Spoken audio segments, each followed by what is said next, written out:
Godzilla versus Ben 10. Who would win? Wait. Ain't it obvious? Alien X Solo. No, my friends. This is Godzilla versus Ben 10 without Alien X. Does that make the difference? Well, your most hated superhero kaiju power scaler will decide this very case. Is Ben 10 worthy without the Celestial God? Or will Godzilla keep his record as king of the monsters? Let's find out.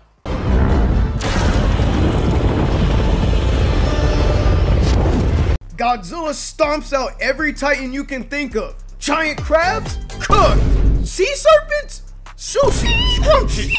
Defeating a giant ape that can endure a planet's worth of gravity? Folded. His most powerful enemies cause global panic and destruction. King Ghidorah, an alien dragon who creates storms worldwide. These storms can be calced from large island all the way up to multi-continental in power, dwarfing any known storm in history. And by King Ghidorah literally carrying these storms on his back, just like my glorious goat, Jar Jar Binks carries all of Star Wars.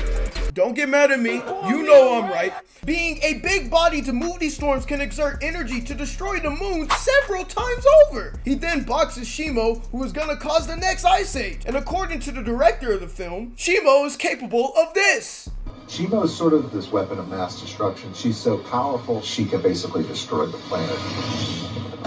And the king of the monsters, after hitting a literal glow up, was strong enough to overwhelm Shimo, and in some sources claim he's even more powerful, making Godzilla a possible planet buster. And biggest of all, Godzilla's atomic breath is stated to be the strongest weapon in nature. And yes, this includes celestial bodies of space like blue stars, making a high end of large star the solar system level of AP.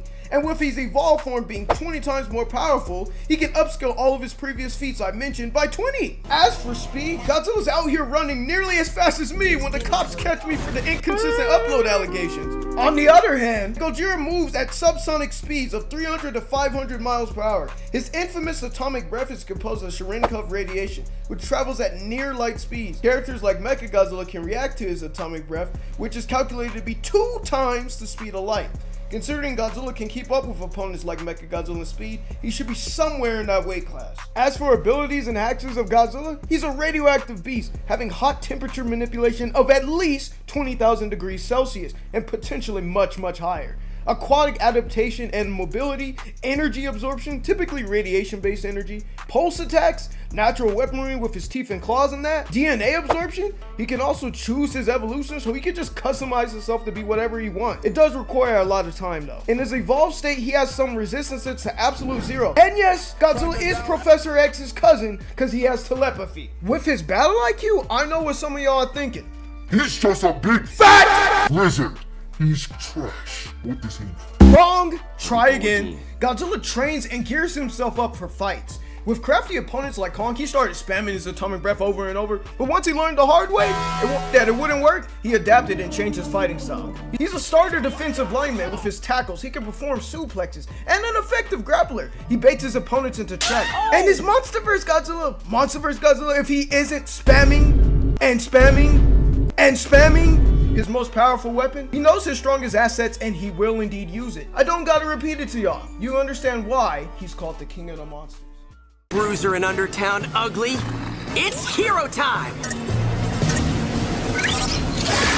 Ben 10, the universe's greatest hero. And he's not exaggerating when he says he saved the whole universe several times. He does it with his ice-style Rolex called the Omnitrix, giving him access to millions of aliens to transform into. And let me tell you, these aliens are incredibly powerful. For example, let's take an armadillo, whose species, for some very clear intellectual reason, destroyed their home planet. Individually, each armadillo should scale to multi-continental for accomplishing this feat. And weirdly, this is not the only time this happened in the series. I don't know what kind of fetish the Ben 10 writers had with these aliens and planet destruction / construction, but it happens often. The Gormits, who gotta be some of the biggest monsters in the galaxy, literally eats their entire planet multiple times. Goop by himself was able to pull a planet back together. The Galvanic Mechamorphs are able to reform their moon, which comes out to 272 zetatons, and individually they should scale to 271 petatons, or multi-continental. A deformed malware whose fiend for completion can one-shot his cousins, and he was able to absorb an energy made to destroy his home world, making him planetary, and aliens like Diamond and forearms should be able to scale. Chain scaling would apply to other aliens too. But it gets even deeper.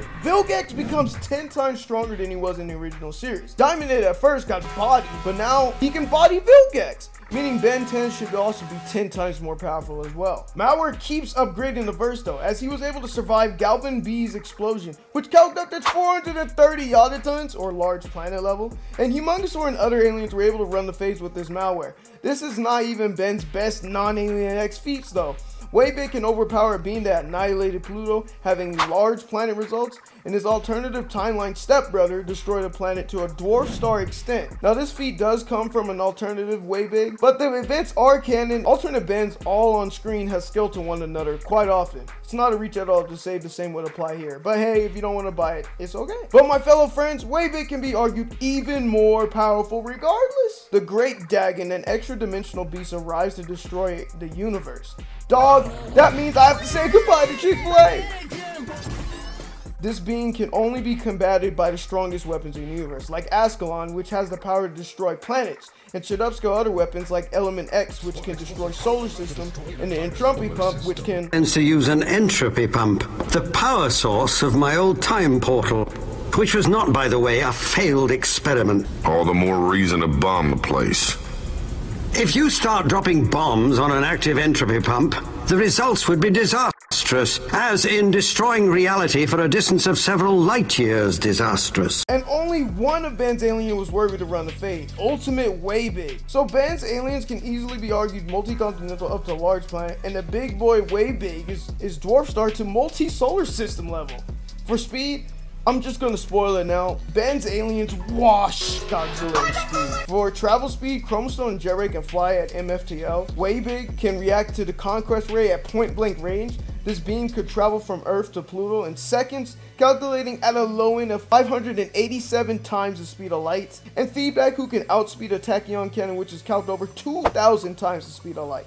With the many aliens Ben can transform into, having chain scaling to all of these feats. So yeah, it's a bit of an understatement to say Ben is fast. We're going to skip over Ben's aliens, hacks, and abilities because there's just way too many to go over. But I'll mention relevant hacks and abilities during the fight section. But as for battle IQ, that's another strong suit for Ben. One of his aliens, Brainstorm, he has an IQ of 1 nonillion and outwitted 3 technological geniuses. His alien forms like forearms and kicking on are gifted in martial arts. Ben outwitted and defeated warlords on several occasions, making Ben not your ordinary kid in combat.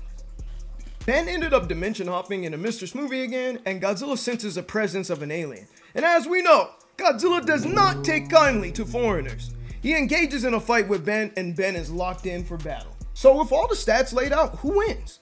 Well, this fight can go in many different ways. For one, without even mentioning AP, one of Ben's aliens, Big Chill, could counter base Godzilla pretty bad. We know Godzilla evolved himself to counter Absolute Zero, highly implying he lacks a resistance to it in his base. Meanwhile, Big Chill freezes things at Absolute Zero. Big Chill can also go intangible, being completely immune to Godzilla's attacks and just phase through Godzilla and freezing him from the inside. In his evolved state though, this tactic won't be as effective. Clockwork can manipulate time all over Goji, freezing him in time and then blasting him with time rays that ages him into dust. For their planet metas, I can see this fight going ban for ban depending on the alien. Obviously, if Ben were to mistransform into Grey Matter, Walker Troll, and aliens like that, Godzilla literally stomps. But with aliens like Diamond Head and Humongosaur, I see a different story. They're large planet in AP and completely speed blitzes Godzilla. Humongosaur also have superior skill, which would give Godzilla a really hard time. Waybig can also BFR Godzilla with his immense speed gap. Godzilla wouldn't even see it coming, where Waybig can just whirl Godzilla into space. He should be physically strong enough to do that as well. Yeah, in the planet metas, most of Ben's aliens got that. They're deeper into large planet than Monsterverse, and the speed gap is so wide, I confused it for your The Dwarf Star meta, Godzilla is stronger in this. Majority of Ben's aliens don't even scale this high, meaning Godzilla should incinerate most of them. He will have a very hard time putting Ben down for good, since the Omnitrix has a failsafe, so even if Ben dies, he can just come back as a new alien. With no Alien X, he wouldn't have a cheat code to this problem. Overall, I believe Godzilla wins in this meta at very high difficulty due to the speed gap and a failsafe. At their highest ends, I fully believe Ultimate Waybig defeats Godzilla. Too fast for Godzilla to hurt him. He can reflect his strongest weapon, and AP wise, Ultimate Waybig can be argued multi-solar system level, while Monsterverse would be above standard solar system level, giving Ultimate Waybig an easy win. But what do you guys think? Do you agree or disagree with my analysis? Be sure to let me know in the comments below. Definitely like and subscribe if you want more Ben 10 or Godzilla related content. But with all of that out of the way, I'll catch y'all later.